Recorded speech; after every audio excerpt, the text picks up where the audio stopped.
Well, time now for another check of the forecast. Brittany, what can you tell us? Well, tomorrow morning we are going to start off with some areas of fog, but I think the bigger story for the upcoming week, especially with not as many people being impacted by the fog, is going to be rain. We have multiple rounds of additional rainfall, which is going to be very beneficial to the drought. I crunched some of the numbers here for you, and this is the drought-ending rainfall still needed within 1 month. And I know it seems like we've had such an exorbitant amount of rain over the past few days, but it really has not been enough to put a substantial dent. Now, 18.52 seems silly when you think about the fact that we saw about 2.5 inches in Charlotte over the last week or so. However, that number was creeping closer to 21. So we're not only, remember, factoring in how much rain we've had to kind of subtract from that drought, but still have to factor in the daily drought accumulation because there's daily precipitation needed every single day. So that has to be calculated in as well. I do think we're going to get some help for this upcoming week. Tuesday, Wednesday especially, we're watching more scattered showers and thunderstorms. I know there's a lot of green on this screen. That does not mean it's going to rain all day,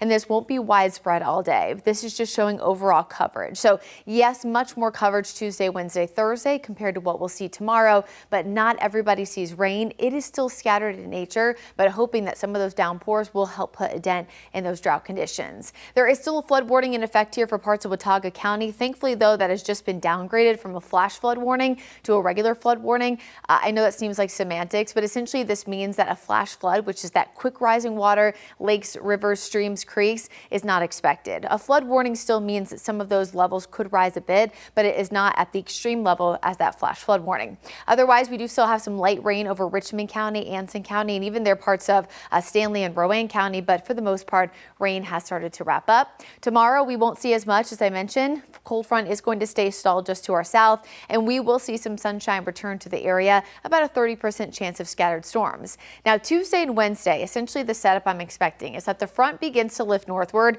We get a surge of moisture because of that, and that will provide that higher impact here, which means more storms, more clouds, and temperatures only reaching about the mid-80s. You can see a lot more coverage there on Tuesday, and it looks kind of like a rinse-repeat performance here on Wednesday. You'll also notice the positioning here, a normal cold front, right, that moves northeast to south or northwest to southeast. We normally see storms do the same. These will be pushing in from the south and drifting north, and that's because of that warm front lifting northward. So sometimes you can tell the difference just based on where the rain is coming from.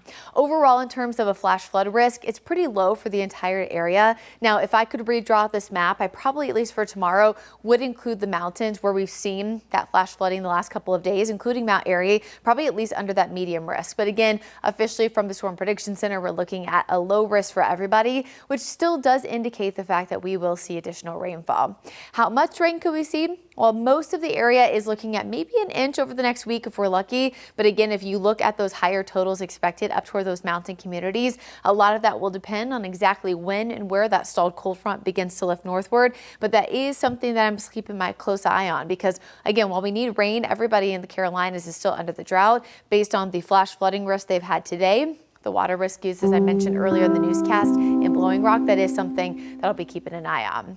League Cup is on Tuesday there, 2026. You can see there is going to be some storm activity to worry about. So we'll, of course, be tracking that Charlotte FC forecast for you closely. Otherwise, in that Jerry Hunt Supercenter 7-day forecast, there's not a lot of crazy changes over the next week and a half. Yes, Tuesday, Wednesday, we see higher rain chances, but in general, temperatures stay pretty close to average. We do look to dry out by that second weekend in August, but we know things can change in 10 days, so make sure you're keeping a close eye on the forecast. What I can say with certainty is no tropical systems anytime soon impacting us.